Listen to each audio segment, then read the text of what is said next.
வணக்கம் நேயர்களே, இன்றைய தொகுப்புல என்ன விஷயம் சம்பந்தமா பார்க்க போறோம்னு சொல்லி சொன்னால், சீமான் தொடர்பான பல்வேறு விதமான கருத்துக்கள் இன்றைக்கு சமூக வலைதளங்களிலே வெளியாகி கொண்டிருக்கிறது. அதிலும் குறிப்பாக ஈழ விடுதலை போராட்டம் தொடர்பாகவும் ஈழ விடுதலை போராட்டத்தை கொச்சைப்படுத்துகின்ற விதமாக சீமான் செயற்படுவதாக கூட பல தரப்புகள் தங்களுடைய கருத்துக்களை முன்வைத்து வருகிறார்கள். அதே இடத்திலே சீமான் விடுதலை புலிகளின் தலைவர் வேலுப்பிள்ளை பிரபாகரன் அவர்களை சந்தித்து அவருடன் கலந்துரையாடினாரா அல்லது அவருடன் புகைப்படம் எடுத்துக்கொண்டது உண்மையான விடயங்களா? அடுத்தபடியாக வெரிதாஸ் தமிழ் பணியினுடைய முன்னாள் பணிப்பாளராக இருந்த ஜெகத் கஸ்பார் அடிகளார் அவர்கள் இன்றைக்கு பல்வேறு விதமான கருத்துக்களை வெளியிட்டு வருகின்றார். அது ஈழத்தமிழர்கள் தொடர்பான விடயங்களாகவும் இருக்கின்றன. அதே நேரத்திலே நாம் தமிழர் கட்சியினுடைய தலைவராக இருக்கக்கூடிய சீமான் அவர்கள் தொடர்பான விடயங்களாகவும் இருக்கிறது. இந்த விடயங்கள் தொடர்பாகத்தான் இந்த தொகுப்பிலே விரிவாக ஆராய இருக்கிறோம். சீமான் அவர்கள் நிச்சயமாக அவர் விடுதலை புலிகளின் தலைவர் வேலுப்பிள்ளை பிரபாகரன் அவர்களை சந்தித்து அவருடன் புகைப்படம் எடுத்துக் கொண்டாரா என்கின்ற விதம் தொடர்பாக இன்றைக்கு மிக பெரும் சர்ச்சை எழுந்திருக்கிறது. ஆனால் சீமான் அவர்கள் விடுதலை புலிகளின் தலைவர் வேலுப்பிள்ளை பிரபாகரன் அவர்களுடன் படம் எடுத்துக் கொள்ளவில்லை. அது நிச்சயமாக கணனி ஊடாக கணனி மயப்படுத்தப்பட்ட ஒரு புகைப்படம் என்கின்ற வாரெல்லாம் இன்றைக்கு பலர் தங்களுடைய கருத்துக்களை முன்வைத்து வருகிறார்கள். இந்த விஷயத்தை எடுத்து பார்த்தோம் என்று சொல்லி சொன்னால், நிச்சயமாக விடுதலை புலிகளின் தலைவர் வேலுப்பிள்ளை பிரபாகரன் அவர்களை சீமான் நாம் தமிழர் கட்சியினுடைய தலைவராக இருக்கக்கூடிய சீமான் அவர்கள் வன்னியிலே அவரை சந்தித்து புகைப்படம் எடுத்திருக்கிறார் என்கின்ற விடயம் நிச்சயமான அது ஒரு உண்மையான விடயமாகவும் நிரூபிக்கப்பட்ட விடயமாகவும் இருக்கிறது. விடுதலை புலிகளுடைய அரசியல் துறை பொறுப்பாளர் சூவ தமிழ்ச்செல்வன் உள்ளிட்ட பல அரசியல் பிரமுகர்களையும் விடுதலை புலிகளுடைய தலைவர் வேலுப்பிள்ளை பிரபாகரன் அவர்களையும் சந்தித்து புகைப்படம் எடுத்துக்கொண்டார் என்பது நிச்சயமாக அது உண்மையான விடயமாகவும் அதே உறுதிப்படுத்தப்பட்ட தகவல்களாகவும் இருக்கிறது. இந்த விஷயத்திலே இன்றைக்கு சீமான் அவர்கள் வன்னிக்கு வரவில்லை, விடுதலை புலிகளின் தலைவர் வேலுப்பிள்ளை பிரபாகரன் அவர்களுடன் புகைப்படம் எடுக்கவில்லை என்றெல்லாம் தமிழக ஊடகங்கள் அல்லது இன்றைக்கு புலம்பெயர் தேசத்திலே வாழ்கின்ற சிலர் அல்லது சீமானுக்கு எதிரானவர்கள் அல்லது ஏதோ ஒரு வகையை சேர்ந்தவர்கள் இன்றைக்கு பொய்யான பரப்புரைகளை வெளியிட்டு வருகின்றதை நாங்கள் அவதானிக்கக்கூடியதாக இருக்கிறது.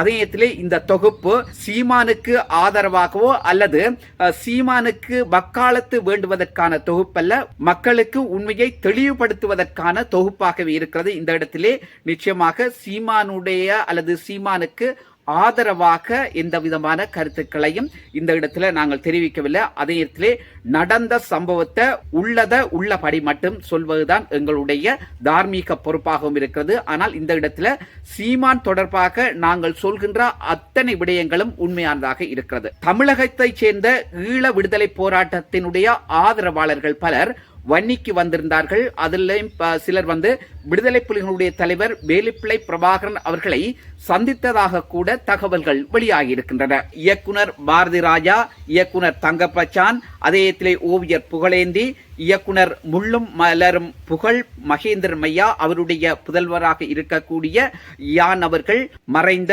இயக்குனரும் நடிகரும் நாட்டு பற்றாளருமான மணிவண்ணன், கவிஞர் அறிவுமதி, கவிஞர் இன்குலாப், இப்படி இன்னும் பல தமிழ்நாட்டைச் சேர்ந்த ஈழ விடுதலை போராட்டத்தினுடைய ஆதரவாளர்கள் வன்னி பெருநிலப்பரப்புக்கு வந்திருந்தார்கள். அவர்கள் விடுதலை புலிகளுடைய தலைமையையும் அல்லது விடுதலை புலிகளுடைய அரசியல் துறை சார்ந்த பலரையும் சந்தித்திருந்தார்கள்.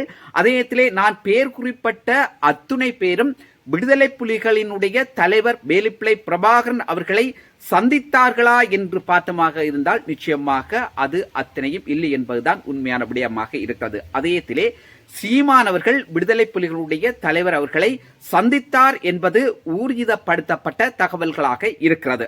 ஓவியர் புகழேந்தி அவர்கள் ஈழ விடுதலை போராட்டம் சார்ந்து அவர் பல ஓவியங்களை வரைந்த ஒருத்தராக இருக்கின்றார். இப்படி கவிஞர் அறிவுமதி அவர்களை எடுத்துக்கொண்டார். ஈழ விடுதலை போராட்டம் சார்ந்து அவர் பல பாடல்களை எழுதியிருக்கிறார். அதே போன்று முள்ளும் மலர்கள் மகேந்திரன் ஐயா அவர்கள் கூட வன்னி பெருநிலப்பரப்பிலே அவர் பல குறும்படங்களையும் கூட எடுத்திருக்கின்றார். அதுவும் உண்மையான ஒரு தகவல்களாக இருக்கிறது. இப்படித்தான் ஈழ விடுதலை போராட்டத்தினுடைய தமிழ்நாட்டைச் சேர்ந்த ஆதரவாளர்கள் இப்படி பல வழிகளிலே தங்களுடைய ஆதரவினை ஈழ விடுதலை போராட்டத்திற்கு அல்லது ஈழ விடுதலை போராட்டம் சார்ந்து செய்து வந்திருக்கிறார்கள். இந்த ஒரு நிலையில்தான் வன்னி பெருநிலப்பரப்புக்கு வந்த சீமானவர்கள் விடுதலை புலிகள் அமைப்பை சந்தித்து சென்றிருக்கிறார். அந்த தலைமையுடன் அவர் புகைப்படம் எடுத்து சென்றிருக்கிறார் என்பதும் உண்மையான விடயமாகவும் இருக்கிறது. இன்றைக்கு பலர் அதற்கு எதிரான கருத்துக்களை தொடர்ச்சியாக முன்வைத்து வந்திருக்கிறார். ஆகவே இந்த கருத்துக்கள் அத்துணையும் பொய்யாக இருக்கிறது. சீமானவர்கள் தன்னுடைய அரசியலை எப்படி மேற்கொள்கிறார் அல்லது அந்த அரசியலுடைய பின்னணி என்ன என்கின்ற விதம் தொடர்பாக நான் இந்த இடத்துல அவர் தொடர்பாகவோ அல்லது அவருக்கு எதிராகவோ அல்லது அவர் சார்பாகவோ கருத்துக்களை முன்வைக்கவே இல்லை. அதே இடத்துல அவருடைய அரசியல் சார்ந்தும் இந்த இடத்துல கருத்துக்களை முன்வைக்க இல்லை. ஆனால் அவர் இந்த வன்னி பெருநிலப்பரப்புக்கு புகைப்படம் விடுதலை புலிகளின் தலைமையோடு எடுத்து சென்றிருந்தார் என்பது உண்மையான விடயமாக இருக்கிறது. அதனை எவராலும் மறுத்துவிட முடியாது என்பதுதான் யதார்த்தமான உண்மையும் கூட.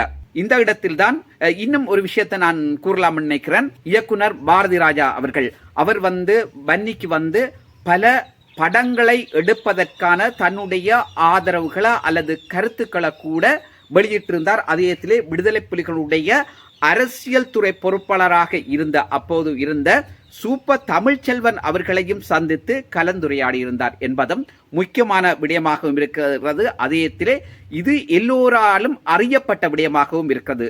அதே நேரத்தில் இன்னொரு விஷயம் உங்களுக்கு தெரியும், விடுதலை சிறுத்தைகள் அமைப்பினுடைய தலைவராக இருக்கக்கூடிய தொல் திருமாவளவன் அவர்களும் வன்னி பெருநிலப்பு வந்திருந்தார். அதே விடுதலை புலிகளுடைய அரசியல் துறை சார்ந்த பலரையும் சந்தித்திருந்தார். பின்னரான கால பகுதியிலே அவர் இலங்கையினுடைய முன்னாள் ஜனாதிபதி மஹிந்த ராஜபக்ச அவர்களுடன் சந்தித்து பேச்சுவார்த்தை நடத்தி அதனூடாக பல்வேறு விதமான டீல்கள் இருப்பதாக கூட சொல்லப்பட்டது. ஊடகங்கள் அந்த தகவல்களை வெளியிட்டிருந்தன. அந்த தகவலை நான் இந்த இடத்துல கூற விரும்பல. ஆனால் அந்த இடத்துல எது உண்மை எது பொய் என்கின்ற கருத்தை இந்த இடத்துல நான் கூற வரையில்லை. ஆனால் சீமான் தொடர்பான சில விஷயங்களை கூறலாம் நினைக்கிறேன்.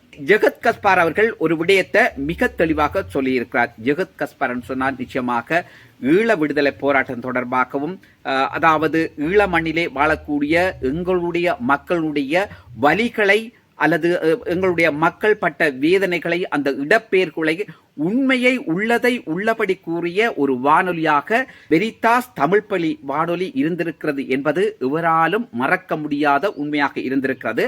அந்த வானொலியுடைய பணிப்பாளராக இருந்த காலப்பகுதியிலே வன்னியிலே இடம்பெற்ற பல சம்பவங்களை வன்னியிலே இடம்பெறுகின்ற ஒவ்வொரு யுத்தம் சம்பந்தமான பிரச்சனைகளாக சம்பவங்களாக இருந்தாலும் சரி, அதே நேரத்தில் விமான தாக்குதல்களாக இருந்தாலும் சரி, செல் தாக்குதல்களாக இருந்தாலும் சரி, மக்களுடைய உணவு தட்டுப்பாடுகளாக இருந்தாலும் சரி, எந்த விதமான பிரச்சனைகள் நடந்தாலும் அந்த பிரச்சனைகளை உண்மையை உலகுக்கு வெளிப்படுத்திய அந்த உண்மையை எடுத்து எம்பியவராக ஜெகத் கஸ்பார் அடிகளார் அவர்கள் இருந்திருக்கிறார் என்பதை எவராலும் இலகுவில் மறுத்துவிட முடியாது. அந்த நேரத்தில் தான் ஜெகத் கஸ்பார் அடிகளார் அவர்கள் ஒரு விடயத்தை இந்த இடத்திலே தெளிவாக கூறுகிறார் என்றால், சீமானவர்கள் ஈழத்தமிழர்களுடைய போராட்டத்தை எந்த வகையிலும் கொச்சைப்படுத்தக் கூடாது என்கின்ற தன்னுடைய வாதத்தை முன்வைத்திருந்தார். சீமான் அவர்களுக்கும் ஈழத்தமிழ் விடுதலை போராட்டத்திற்கும் கடுகளவும் தொடர்பு இல்லை. இந்த அடிப்படையை நீங்கள் புரிந்து கொள்ள வேண்டும். 1995ஆம் ஆண்டு இடப்பெயர்வு சுமார் 7 லட்சம் மக்கள் யாழ்ப்பாணத்திலிருந்து வன்னி நோக்கி அகதிகளாக புறப்பட்ட அந்த ஒரு பெரும் இடர். அப்போது சீமான் எங்கே இருந்தார்? வன்னி பரப்பில் பொருளாதார தடைகள், அன்றாடம் இராணுவ தாக்குதல்கள், நெருக்கடிகள் என்று 2000ஆம் ஆண்டு ஆனையிறவை புலிகள் முற்றுகையிட்டு தகர்க்கின்ற வரை எங்கு இருந்தார்? அதே நேரத்திலே ஜெகத் கஸ்பார் அடிகளார் ஒரு கேள்வியை எழுப்பியிருந்தார். சீமானவர்கள் இடப்பெயர்வு நடந்த போது எங்கே இருந்தார்? அதே நேரம் ஆணையுறவு தாக்கல் நடந்த போது எங்கே இருந்தார்? சமாதான ஒப்பந்தம் இடம்பெற்ற போது எங்கே இருந்தார் என்கின்றவாறு தன்னுடைய கேள்விகளை அவர் எழுப்பியிருந்தார். இது தொடர்பாக அவர் மீது நான் குற்றம் சுமத்தவில்லை. ஆனால் சில விடயங்களை இந்த இடத்திலே கூற வேண்டிய பொறுப்பு இருக்கின்ற காரணத்தினால் கூறுகிறேன்.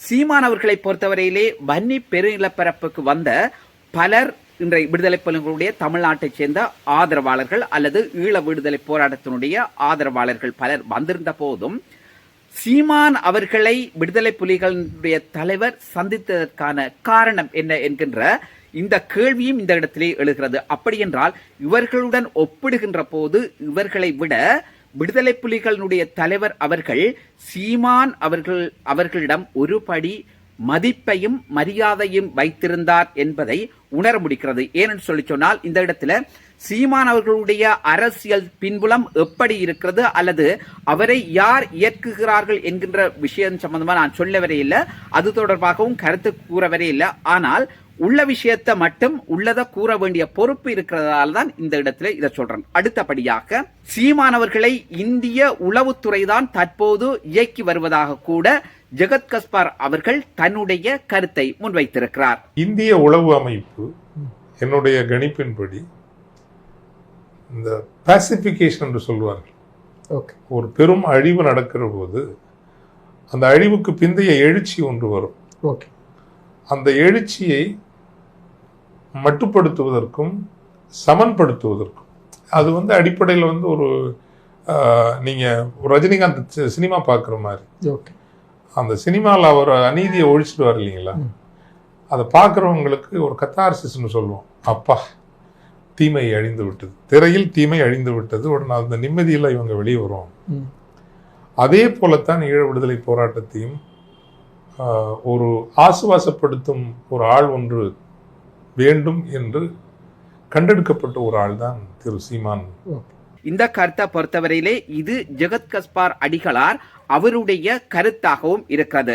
அதே நேரத்திலே ஜெகத் கஸ்பார் அடிகளார் இன்னும் ஒரு விஷயத்தை இதுல சொல்றாருன்னு சொல்லி சொன்னால், தான் இந்த ஈழ விடுதலை போராட்டம் சார்ந்தும் இந்த ஈழத்திலே வாழக்கூடிய மக்களுடைய அவலங்கம் சார்ந்தும் குரல் கொடுக்க கூடாது அல்லது இந்த அமைப்புகளிலே தான் பங்கு பெற்ற கூடாது என்பதற்காக இந்திய உளவுத்துறை தன்னை திட்டமிட்ட வகையிலே பழிவாங்குகின்ற சம்பவத்தில் ஈடுபட்டு வருவதாகவும் அந்த உளவுத்துறை பலரை அனுப்பி அல்லது பலரை உட்புகுத்தி தன் மீது வீண் பெயரை அல்லது வீண் பழியை சுமத்தி வருவதாக கூட ஜெகத் கஸ்பார் அடிகளார் இந்த இடத்திலே குற்றம் சுமத்துகின்றார். இந்த இடத்திலே என்கின்ற போது தனியார் ஊடகம் ஒன்றுக்கு வழங்கியிருந்த அந்த செவியிலே தான் அவர் இந்த குற்றச்சாட்டை முன்வைத்திருந்தார். அந்த இடப்பெயர்வின் போது அந்த மக்கள் எங்கு செல்ல வேண்டும், எங்கு அவர்கள் புகலிடம் தேட வேண்டும், எப்படி அவர்கள் நோய் நொடிகளில் இவற்றிலெல்லாம் ஒரு வழிநடத்துதல் தந்த ஒரு வானொலியாக அதை நாங்கள் மாற்றினோம். அந்த மக்களினுடைய குரலை உலகத்திற்கு கொண்டு சேர்க்கின்ற ஒரு வானொலியாக அதை நாங்கள் மாற்றினோம். அந்த மக்களின் வாழ்வோடு அகதிகளாக சேர்ந்த பிறகு வன்னி பரப்பில் அவர்கள் பொருளாதார தடையிடப்பட்டு தகர்க்கப்பட்ட போதாக இருக்கலாம். ஒரு தணிக்கை திரை ஒன்று இருந்தது. இப்போ அந்த ஊரில் அப்போது பெட்ரோல் கிடையாது, மண்ணெண்ணெய் தடை செய்யப்பட்டிருந்தது, மெழுகுவர்த்தி கூட தடை செய்யப்பட்டிருந்தது. அப்படின்னா உலகம் முழுவதும் சென்று ஒரு 2 ஆண்டு காலம் அங்கு ஒரு 25,000 பிள்ளைகளுக்கு உணவிட்டோம். பசிப்பிணி அறப்போர் தவிர்ப்பு அறப்போர் இயக்கம் என்று உலகம் முழுவதும் தமிழர்களை ஒருங்கிணைத்து, அப்போதெல்லாம் பணம் நேரடியாக அனுப்ப முடியாது, வெவ்வேறு வழிகளில் தான் எவ்வளவு சிரமங்கள், எவ்வளவு அதனால் இன்றைக்கும் அந்த சங்கடங்கள், அதனாலான சங்கடங்கள் இன்றும் எங்களுக்கு தொடர்கிறது, எனக்கு தொடர்கிறது. எங்களுக்குன்னு சொல்றது என்ன, அந்த காலகட்டத்தில் 96, 7, 8 காலப்பகுதியில் ஒரு 25,000 பிள்ளைகளை இன்றைக்கு ஒருவேளை உலகப் பரப்பில் இருந்து அவதூறு எழுதுகிற பல ஈழத்தமிழர்கள் அந்த அறப்போர் இயக்கத்தால் காப்பாற்றப்பட்டவர்களாக கூட இருக்கலாம்.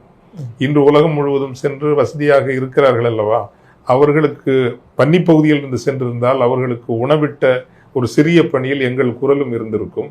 அப்போ அந்த நிதிகளை திரட்டி அனுப்புவதில் உள்ள பல சிரமங்கள் உண்டு. அந்த சிரமங்கள் சட்டங்களுக்கு உட்பட்டு இருக்காது.